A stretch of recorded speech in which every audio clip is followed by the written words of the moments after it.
সবাইকে ইম্মানুয়েল শুভ সকাল। আজকের বাইবেলের পথ উপদেশক 11 অধ্যায় 1 থেকে 10 পদ। প্রিয় ভাই ও বোনেরা, এই অংশে উপদেশক আমাদের জীবন সম্পর্কে 3টি গুরুত্বপূর্ণ শিক্ষা দেন: উদারতা, সাহসী পদক্ষেপ এবং যৌবনের সময় ঈশ্বরকে স্মরণ করা। প্রথম বিষয়, উদারভাবে দান করা। 1 পদে বলা হয়েছে, তোমার রুটি জলের উপর নিক্ষেপ করো, অনেক দিন পরে তুমি তা ফিরে পাবে। এর অর্থ হলো আমরা যেন আমাদের অন্যদের সাহায্য করতে কৃপণতা না করি। অনেক সময় আমরা ভাবি, আমি যদি দেই তাহলে কি আমি ক্ষতিগ্রস্ত হব? কিন্তু ঈশ্বর বলেন, দান, উদারতা কখনো বৃথা যায় না।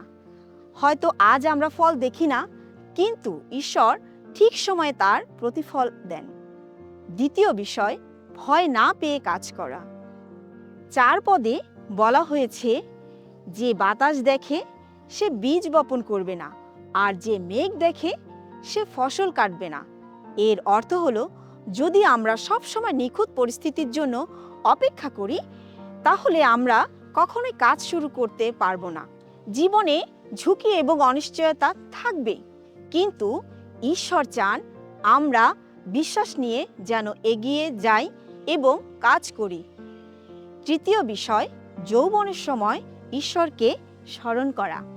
9 থেকে 10 পদে যুবকদের উদ্দেশ্যে বলা হয়েছে, তোমরা আনন্দ করো, কিন্তু মনে রেখো ঈশ্বর একদিন সব কিছুর বিচার করবেন। যৌবন হলো শক্তি, স্বপ্ন এবং সম্ভাবনার সময়, কিন্তু এই সময়ে যদি আমরা ঈশ্বরকে ভুলে যাই, তাহলে জীবন সঠিক পথে চলবে না। সত্যিকারের আনন্দ তখনই আসে যখন আমরা ঈশ্বরের পথে চলি। সবশেষে বলতে চাই, প্রিয় ভাই ও বোনেরা, উপদেশক 11 অধ্যায় 1 থেকে 10 পদে আমাদের 3টি বিষয় শেখায়। প্রথম বিষয়, উদারভাবে দান করতে। দ্বিতীয় বিষয়, ভয় না পেয়ে কাজ করতে। এবং তৃতীয় বিষয়, যৌবনের সময় ঈশ্বরকে স্মরণ করতে। আমরা যেন আমাদের জীবন এমনভাবে পরিচালনা করি যাতে আমাদের কাজ, আমাদের দান এবং আমাদের আনন্দ সব কিছুতেই ঈশ্বরের মহিমা প্রকাশ পায়। ঈশ্বর তার নিজ বাক্য দিয়ে আমাদের সকলকে আশীর্বাদ দান করুক। সবাইকে আবারও ইম্মানুয়েল।